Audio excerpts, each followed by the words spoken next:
Welcome to the kitchen of Progressively Raw Wellness. I'm Dr. Janie Unruh, and today we are going to talk about dehydrating and the health benefits of dehydrating. Today it's going to be a two-part series. The first part will be more of an academic lecture style, and then part two, it's going to be fun where we actually get to demonstrate recipes, and then those of you who are here actually get to taste things. I started dehydrating maybe about 25 years ago in a very rudimentary kind of a way, where I just had a basic dehydrator. It was one of the round ones that was stackable. It had no temperature control, and it had a lot of problems with it, but I was very thankful for it because it really helped me to troubleshoot some issues. So then about 10 years ago, I actually then invested in a much better, higher quality dehydrator, and I realized that my prior experience actually was very useful for me. So hopefully now I've broadened out. I used to start out with the basics. I would just dehydrate fruit and maybe some fruit leather. I never really broadened out from that after that until about 10 years ago, where I really started to experiment with dehydrating. I started experimenting with breads and crackers, sweets, cookies, just pretty much every, smoothies, leftovers. And I'll show you some things later on as the class goes on. But for today, in this class, what we're going to cover is the equipment needed, how to dehydrate properly, the health benefits of dehydrating, dehydrating with an oven, what to dry, troubleshooting, tips and tricks for dehydrating. I'll have some show and tell, and pictures to whet your appetite that hopefully at home you will also want to start to dry things. And then in part two, then I will start to demonstrate several recipes. So what started me on dehydrating about 10 years ago? That really started with a few quotes that I read out of a few books. And this first one says, "Let our people discard all unwholesome recipes. Let them learn how to live healthfully, teaching to others what they have learned. Let them impart this knowledge as they would Bible instruction. Let them teach the people to preserve the health and increase the strength by avoiding the large amount of cooking that has filled the world with chronic invalids. By precept and example, make it plain that the food which God gave Adam in his sinless state is the best for man's use as he seeks to regain that sinless state. Those who teach the principles of health reform should be intelligent in regard to disease and its causes, understanding that every action of the human agent should be in perfect harmony with the laws of life." And then the second one that I read was, "The large amount of cooking usually done is not at all necessary. Neither should the diet be poor, either in quality or quantity." These really had an impact on me as I have been in the medical field for several decades and trying to help people overcome their issues. And so let's start. Let's look at some of the equipment that is needed. Obviously, the first thing that we're going to need is a good quality dehydrator.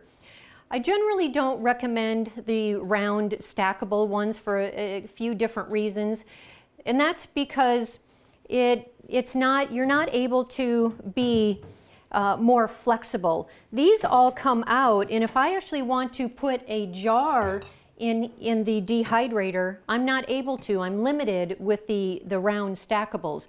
But with something like an Excalibur or the Sedona, they both, the trays come out and then you're allowed all this space in here. So a dehydrator with a temperature control, that is going to be one of the most important things that you are going to want to make sure is on your dehydrator. I don't consider it optional, and as we go on, you can see the top here, the temperature control, and And this is not an optional thing. So if you have a round stackable dehydrator that doesn't have a thermostat, you might want to start saving up your dollars and invest in one that does have one. This is a higher quality one than just the round ones, which those are fine if they have the thermostat control on them. Another thing that you're going to want is parchment paper or a Paraflex. This is a Paraflex, and it comes with the, it's an addition that you have to purchase with the dehydrator, but I find it to be a lot better than parchment paper, but if you want just parchment paper, that's fine as well. I don't particularly like the parchment paper because I have had things stick to it before, and it does need, some things do need a little bit of an oil spray on them, and I don't really like to do that. So I never have things stick on the parchment paper. And they're a good investment as well. So this is considered the parchment paper, and this is the screen. Some dehydrators have a black frame, like this dehydrator here has a more of a purple frame with white screens. Another thing that you're going to want are offset spatulas. You'll want two sizes, a small one and a large one. The small one would be more if you are going to smooth out smaller batters.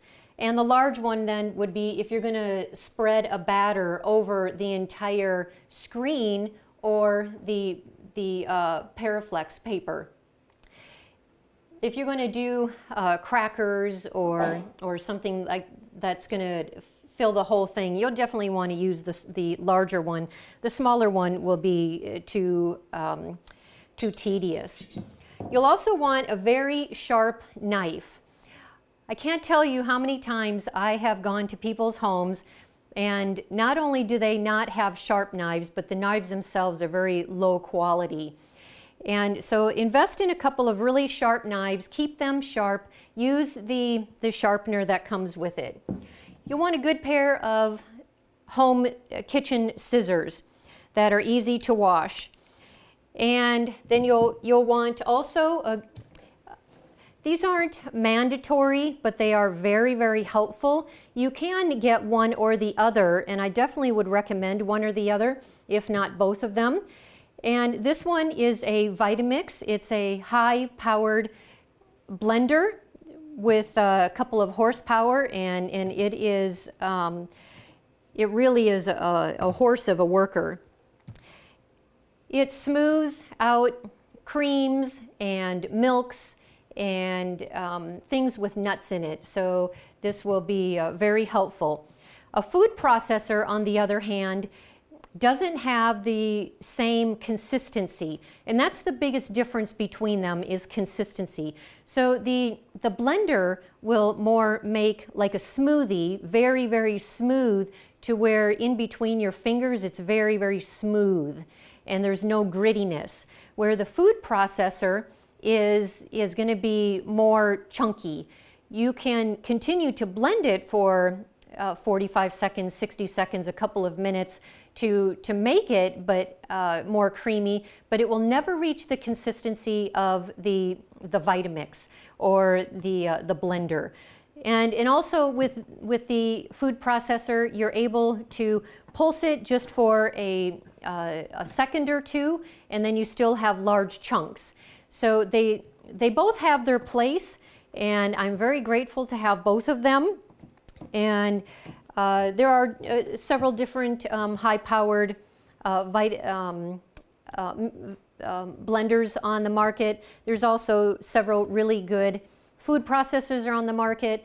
I personally like to go to Consumer Reports and check out to see what they have to say. What do the consumers say? How do they price it? And all the qualities that they are using. You'll also, of course, want the freshest produce possible, and in season. and try to process these ingredients as soon as you get them. Don't wait a week or two, because sometimes they can really reduce in their quality. You'll also want labeling supplies, and what I use is just simple tape, and I use a black marker. So I always put the date and the exact title of the recipe, so I always know what it is, rather than putting crackers, because sometimes there's many different crackers that I make, and instead of just putting bread, sometimes there's many different kinds of bread that I make. So be specific in what it is that you're putting in your storage container. And one of the other things that you're also going to want is a timer. A timer on the machine itself is optional. You can buy an Excalibur or some of them with a timer.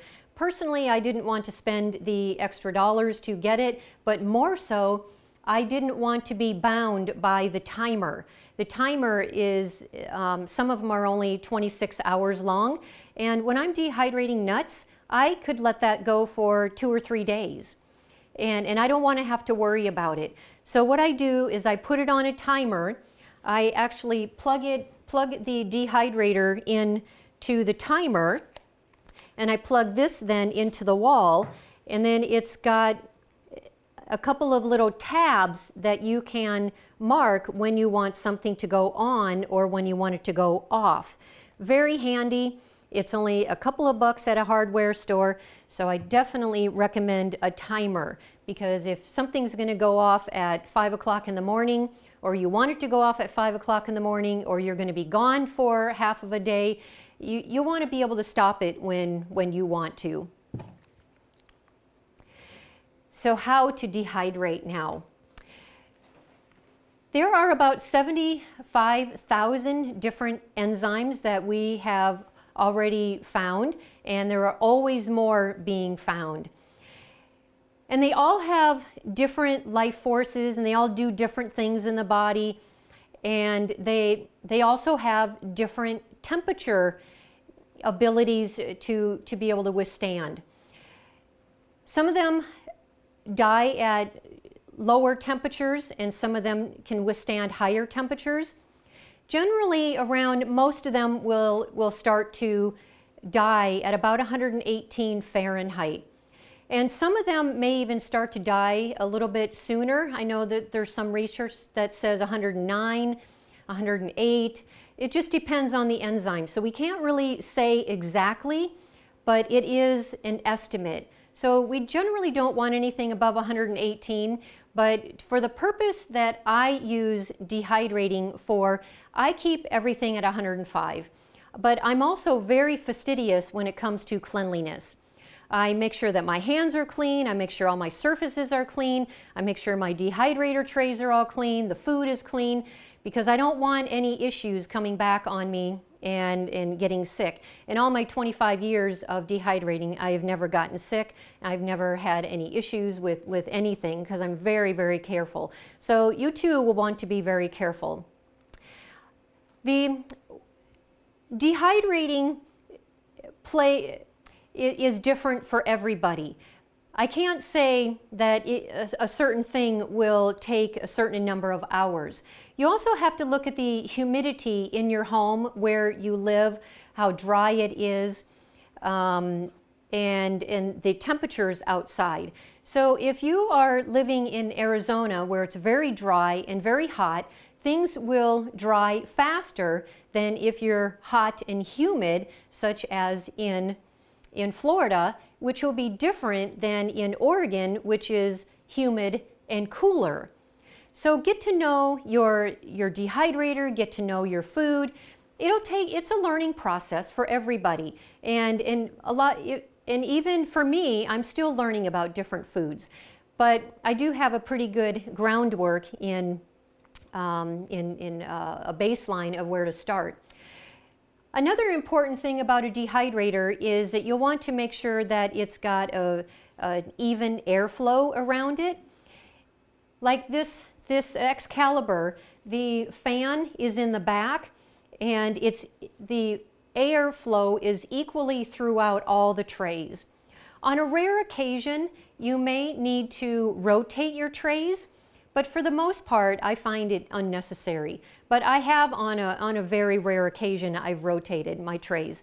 And that's because I'm trying to maybe dehydrate something that's very large, and one side might be getting a little drier than the other, or I might be dehydrating even a bunch of tomatoes, which are very watery, and I see that one part might be getting drier much faster than the front, because the back will usually dry faster than the front, and the bottom will usually dry faster than the top. So if I'm going to be traveling or leaving for the day, I do take that into account, and I'm always calculating when I am dehydrating. I will move trays around, I will move them, but it just depends on what's happening in my day. You definitely will not want to be dehydrating strong smelling foods with mild foods. For example, if you have some really strong flavored crackers that have chili pepper in them, you won't be wanting to put them with, say, some banana crepes.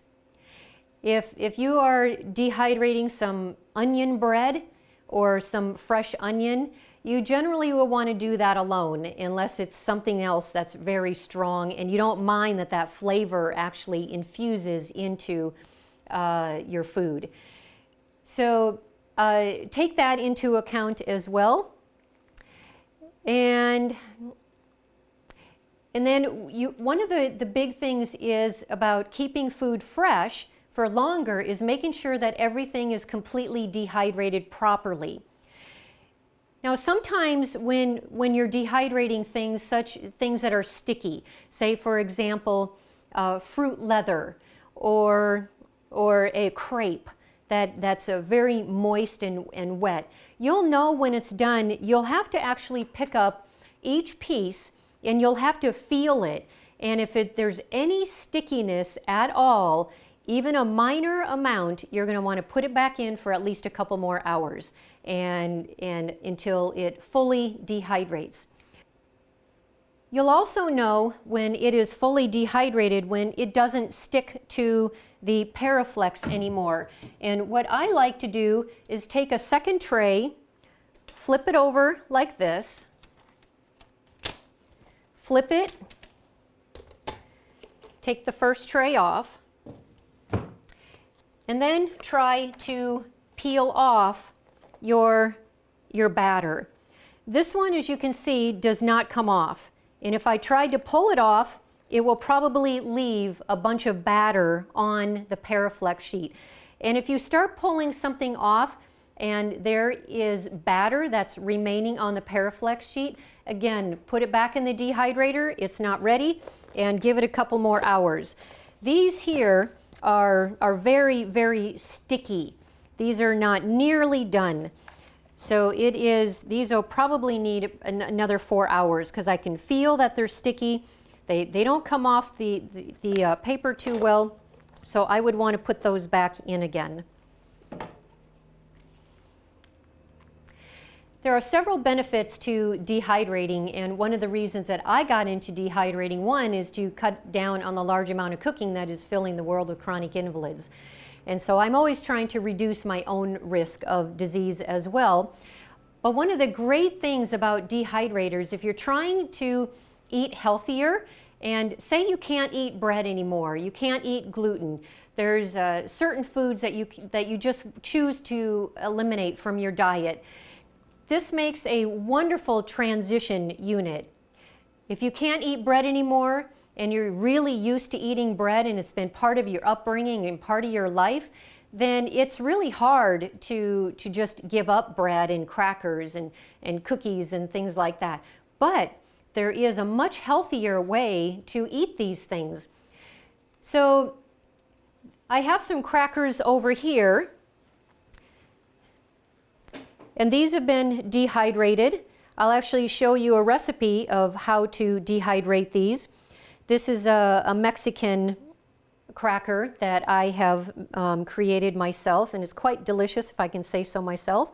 Here is another type of highly seasoned cracker, and got some burgers over here, and I'm always trying to find ways to make transitions for people easier.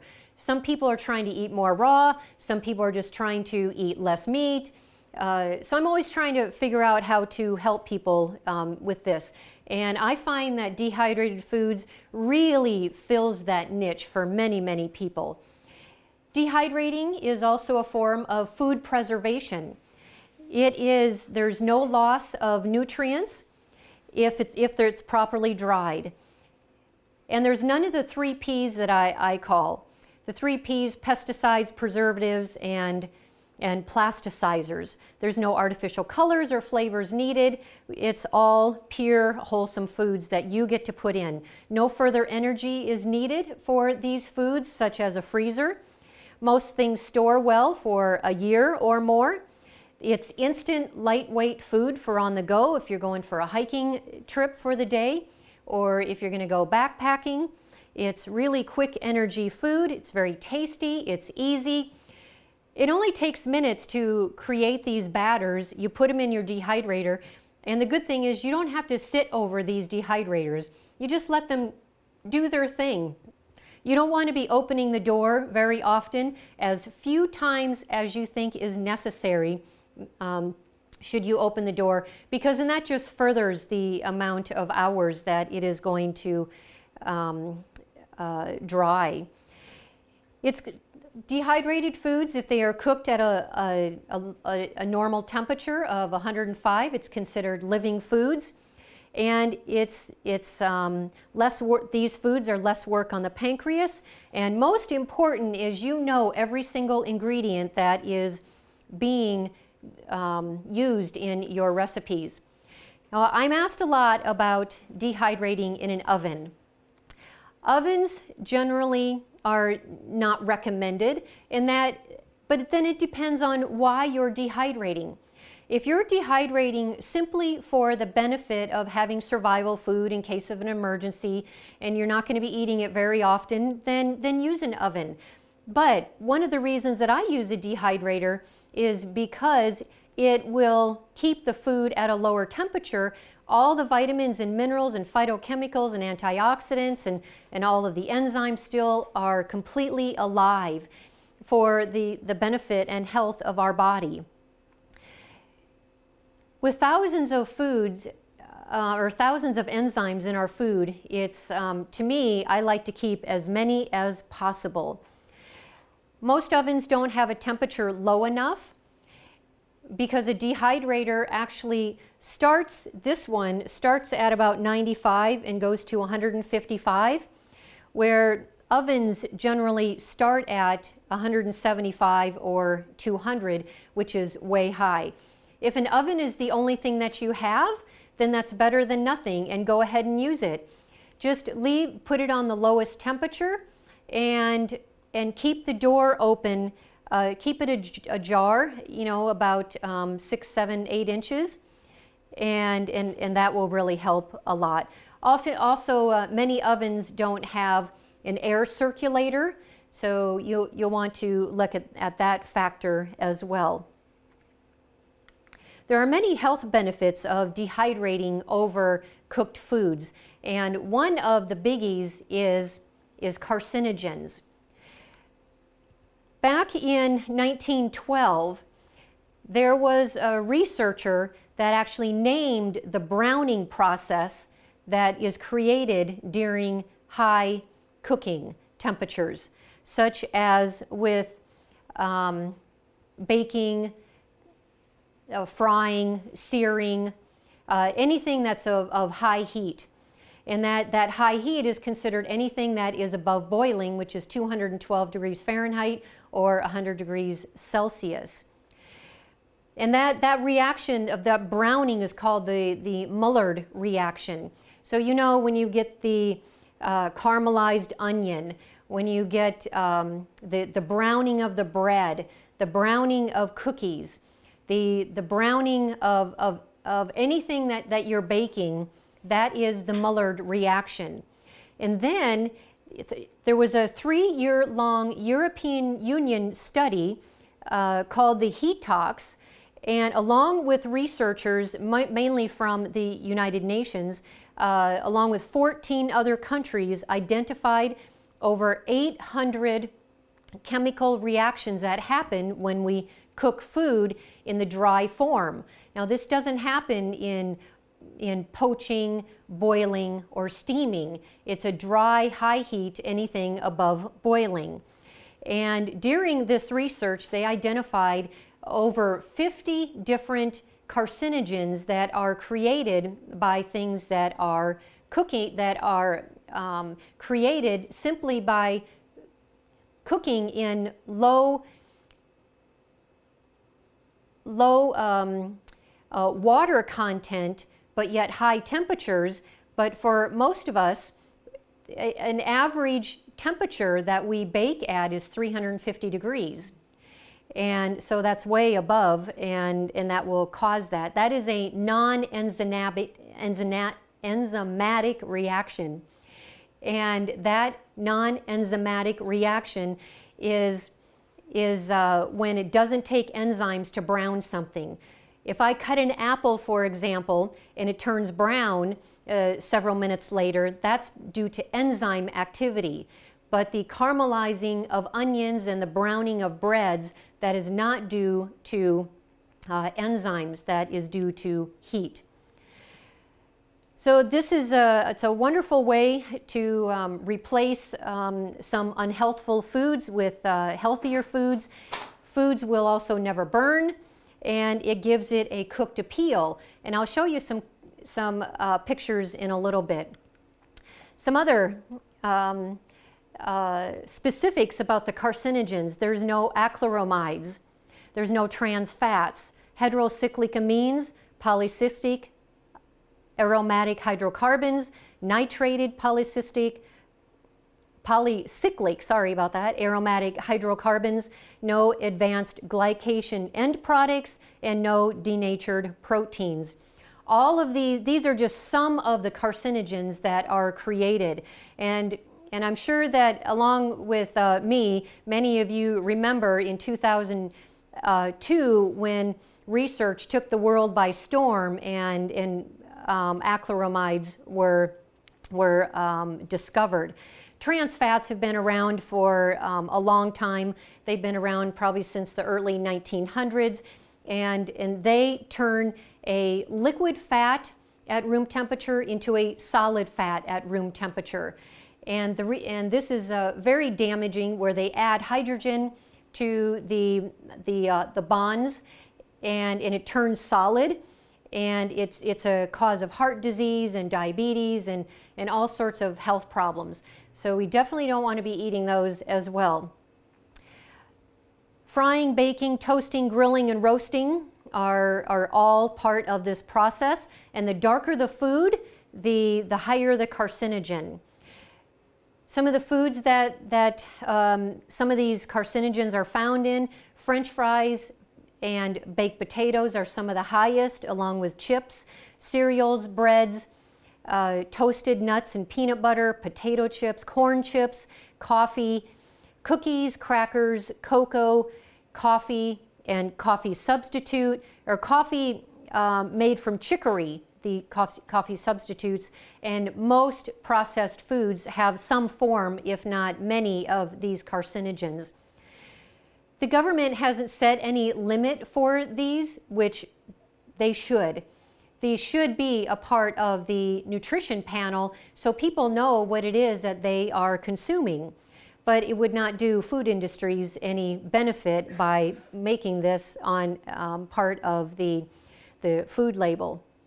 Some of the health implications then with eating some of these carcinogens is diabetes, Alzheimer's, heart disease, cardiovascular disease, obesity, chronic kidney disease, hypertension, premature aging, inflammation, and oxidative stress, and a host of other diseases. So we really want to keep some of these foods to a minimum And that's why I really enjoy dehydrating. I don't feel like I'm missing out on anything when I can make my own breads and make my own crackers and cookies all with my dehydrator. It's a great, transition food like I had mentioned before. And also, only about 2 to 5% of the nutrients are lost during dehydration. Very little, and it'd be more on the 2% or less if we are drying at a proper temperature, which I use 105, like I mentioned. Steaming generally loses about 15 to 60%. Cooking loses about 40 to 100%. Commercially canned and dried foods and foods with additives and preservatives and toxins can be nearly 100% loss of nutrients. So all of these damage our body in some way or another, and the percentages then would be related to the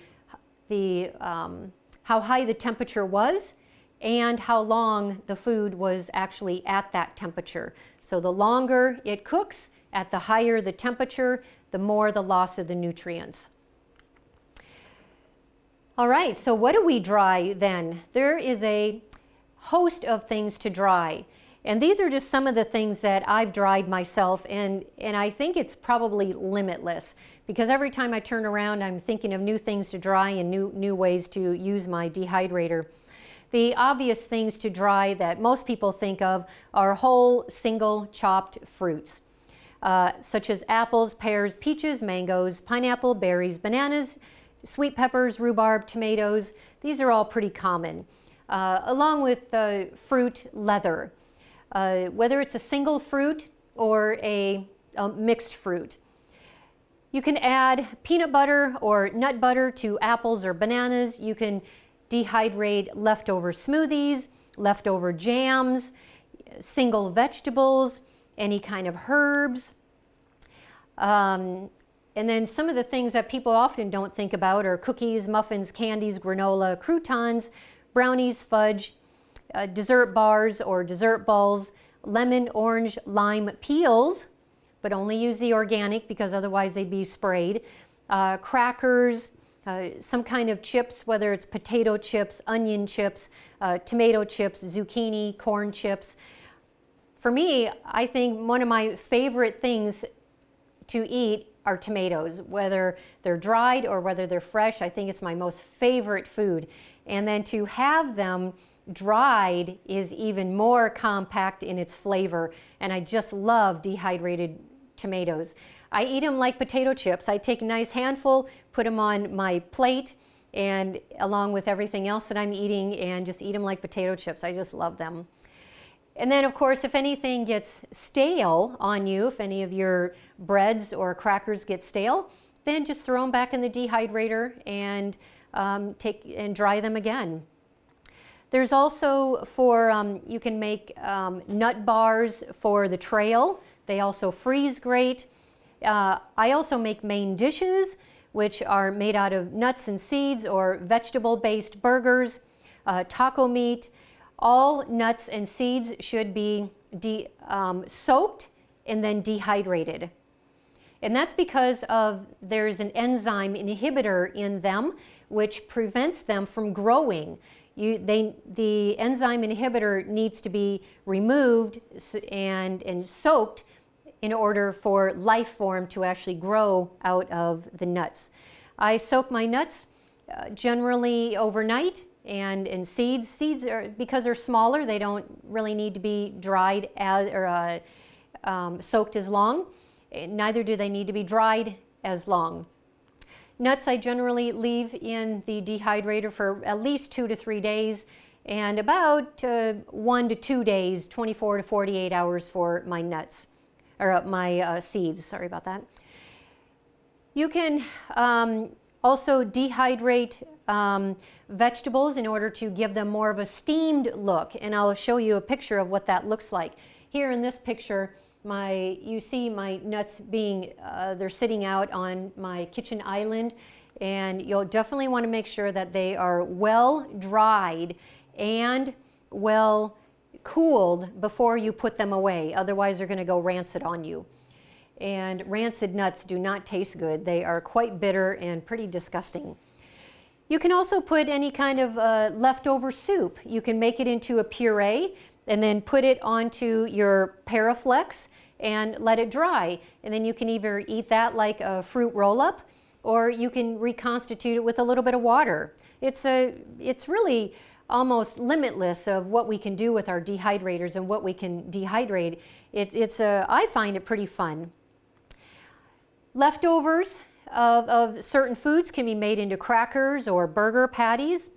Leftover sprouted grains can be blended into a batter, then spread on a Paraflex sheet. And I'll show you that in a little bit as well. And just get creative. Because one of the things that I do is I either take wild greens, I take dehydrated, or I take my sprouted greens, and I'll even dehydrate those and make them into a super powder. And then I'll add those to smoothies or crackers or granolas, or put them on, sprinkle it on something. And I'll show you that in a little bit as well. So when it comes to troubleshooting, there are several things to keep in mind. Now, this up in the upper right-hand corner there was a miserable failure of one of my pizza crusts that I had tried. I love tomatoes, as I had mentioned, so this is very high in tomatoes, and I didn't account for all the amount of water that was in the crackers, so I did spread it a little too thin. It actually was supposed to be a pizza crust, but as you can see, I turned them into crackers, which made them extremely delicious. So they did not go to waste. And if that happens to you, it's totally fine. Just make them into crackers and do something else with it.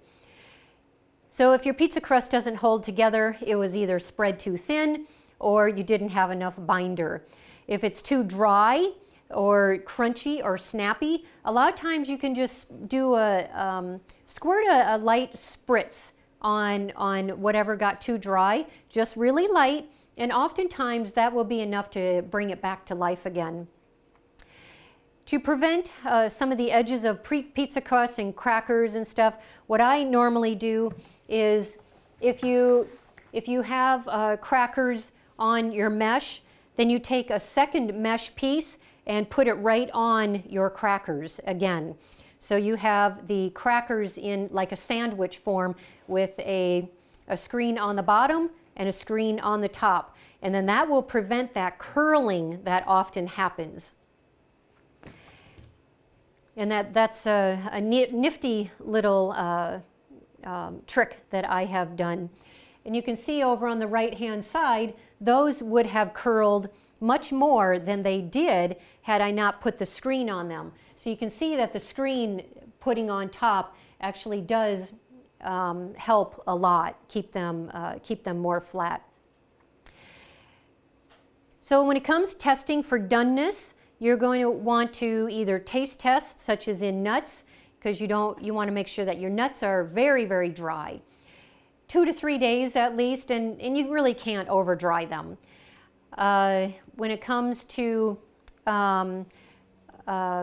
testing for doneness, say a batter like this, as I had mentioned, you'll just kind of want to, with clean hands, fingers, you're going to want to just lightly touch the top, and if there is any stickiness at all, it's not done.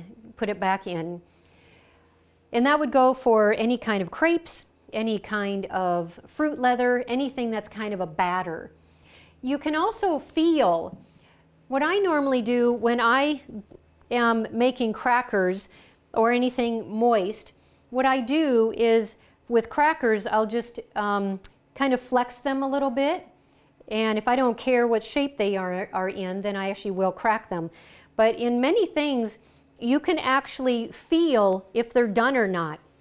You'll feel some, you'll feel pockets. So if this were completely dry or 99% dry, and I had this in my hand, I would be feeling with my fingers very carefully and gently to see if there is any pockets of moisture in there at all. And if there's any moisture, and this is really good to do with tomatoes or really anything, but tomatoes I take out one at a time, and I actually test each tomato in my hands just to make sure that it is completely dry. And if I feel any kind of air pocket, I feel any kind of squishiness, that one tomato will go right back into the dehydrator, and any of them that are completely dry then get taken out and then completely cooled for at least 20 to 45 minutes, because you don't want to be putting anything away that has any kind of warmth to it. If it tastes off in any kind of a way, then be sure just to throw your batter away. Throw whatever it is, because you don't want to take any chances on anything spoiling and then making you sick. So be sure that everything's clean. Make sure that if you're going to put your thermostat at 105, open the door as little as possible. So some little tips and tricks.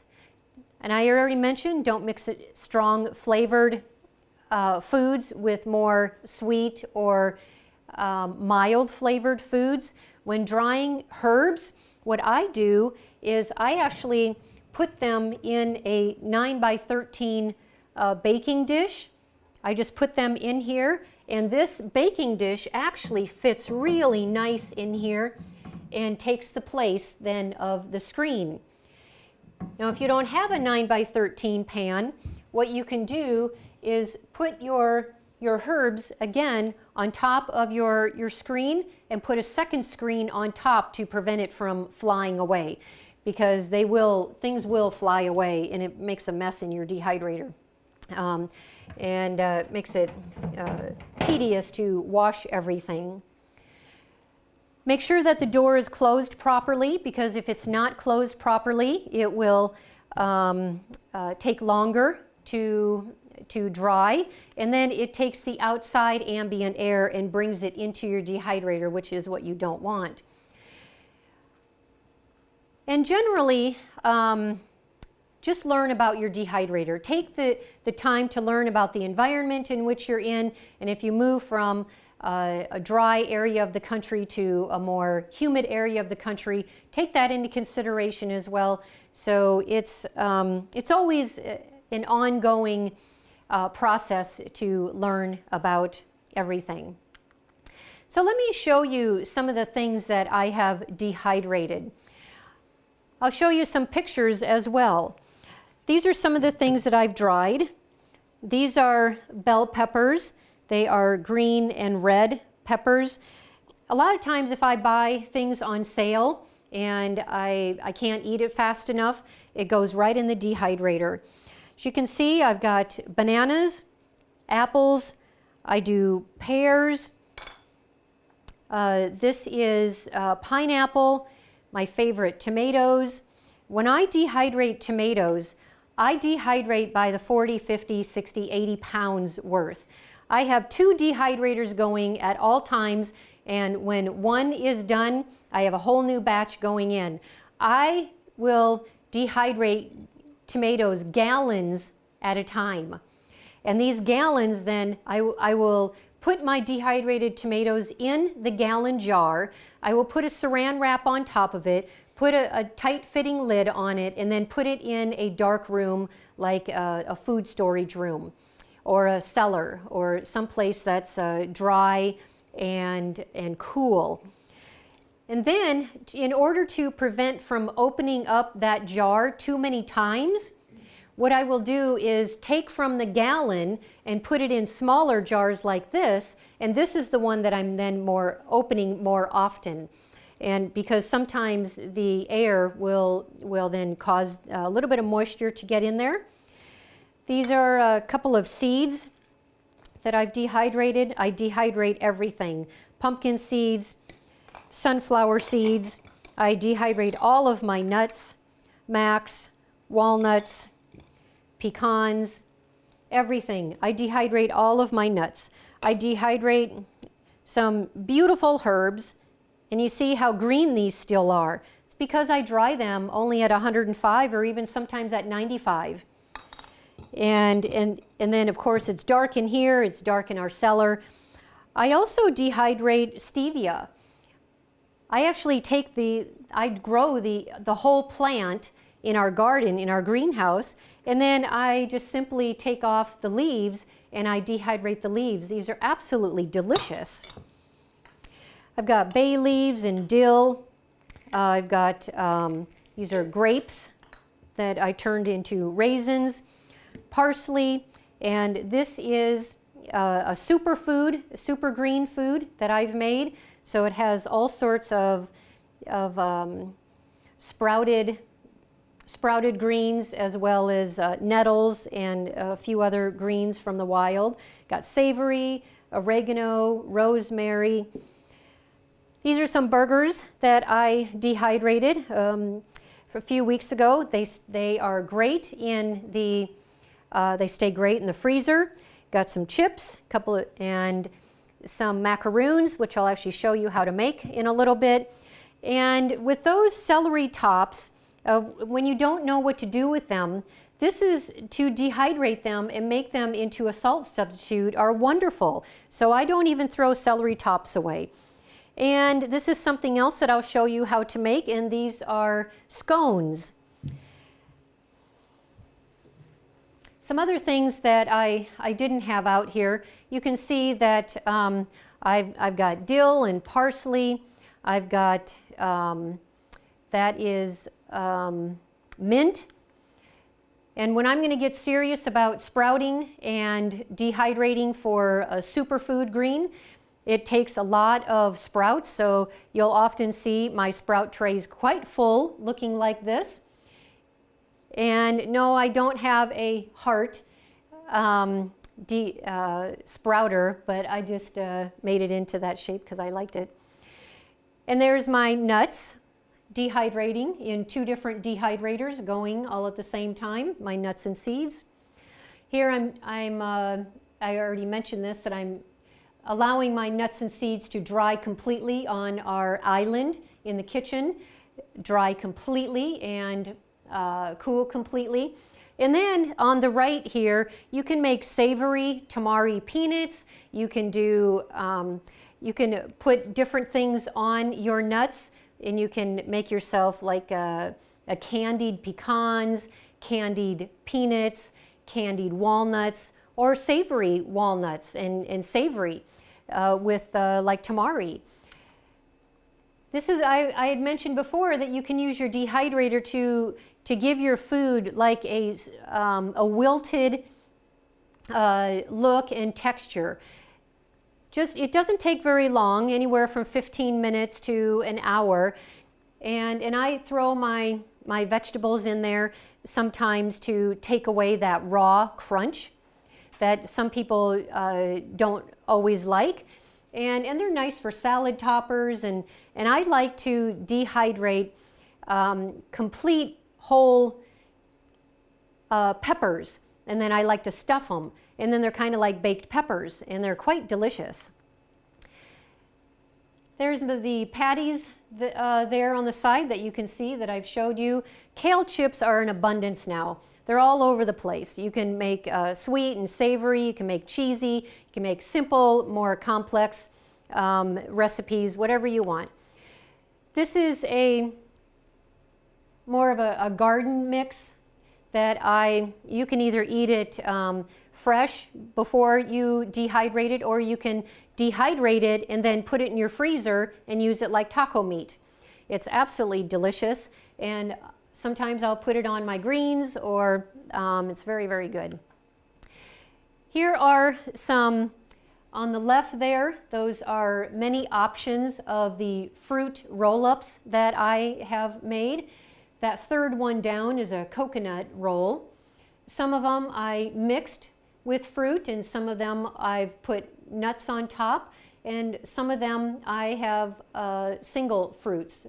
So there may be peaches, apricots, bananas, nectarines, all sorts of things that I dry and then roll them up and make them into fruit roll-ups. On the right there, those are absolutely delicious and so easy to make. What you do is you take a banana You slice it lengthwise 2 times to make 3 pieces. Take some dates, take the seeds out, put it in your Vitamix or your blender, and with just a little bit of water, and you blend it together until it's soupy and, well, you don't want it too soupy, but thick. Thick but not too thick. And you can kind of see the consistency there. And then as you lay out your banana, you can then put on the date mix and you roll it up and it looks like a sweet roll. Very simple. 2 ingredients, dates and bananas. This is what I'm going to show you how to make in presentation 2. These are banana crepes, and then there is a cashew cream. And there's the finished product, and I have made this for guests many times, and it's very inviting, very delicious, very filling, and I've never had people turn these down. Here is my first attempt at making some Oreo cookies, raw style. So there's the balls, and then I flatten them out, and there's the finished product. And on the right are macaroons. And here's my second attempt at making Oreo cookies, the raw style.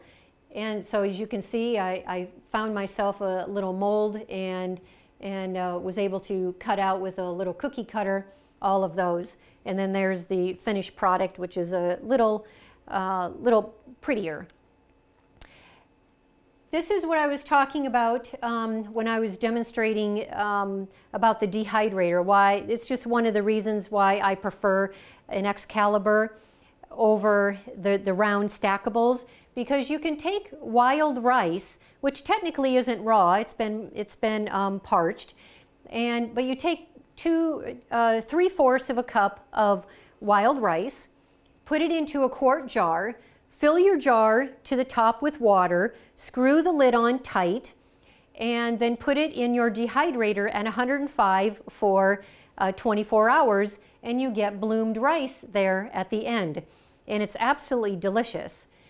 And now, I should say also that not all wild rices bloom like this, because as I have finished one product from one manufacturer, and I'll pick up another bag of wild rice, and sometimes they don't bloom so nice. So if yours doesn't bloom so well, it may just be that's just that particular rice, but it does bloom if it is processed in a certain way. Now this here on the left is a pate. No fish were hurt in this meal. It's not even fish at all. It's actually a bunch of vegetables and nuts as well, with a bunch of seasonings, and it's quite delicious. I just made that into a shape because I was making it for a friend and as a joke with her. And on the right, you can see that I've got some tamari almonds. I've got some candied pecans on the far right in the jar. I've got the tomatoes, my sprouts, and then of course the orange peel that I will be dehydrating. These are the scones that I just showed you that I will demonstrate for you today. Here's another type of bread that I've made, and here's a breakfast bread. This is more of a nut raisin bread. On the top left is the entire loaf. I dehydrate that for 3-4 hours, and then I cut it into about 3/4 inch thick bread, and then I lay it flat on the dehydrator like that. Here's a couple of different kinds of pizza crusts that I've made, and then you top them however you would like. You can put a cheese sauce, you can put pesto or hummus, whatever you want as on the base, and then put your vegetables on there, whatever you like. I know these look like chocolate chip cookies, but they are not chocolate chip cookies. They are actually breakfast pancakes. They are pancakes that are raw, and they are made mostly with bananas and some flax and a few seasonings, and then some blueberries. So you can see on the right there that these are the finished product, and then I've made a fruit soup to go on top of it. Here's one of the, I might have a cracker with a simple meal. That is a portobello mushroom there that I've stuffed with some guacamole. Here's another kind of cracker. This has Italian seasoning sprinkled on top and some chopped dried olives. And this is a Mexican cracker, which I'm going to show you how to make today.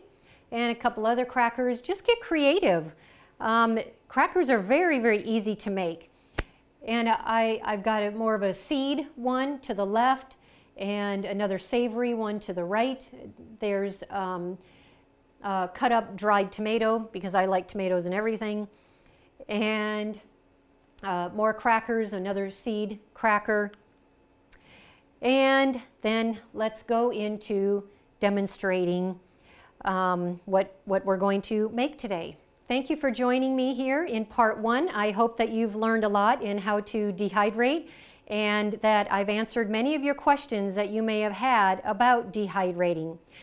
Please join us for part 2, where I'll actually demonstrate recipes and you can taste them for those of you who are here.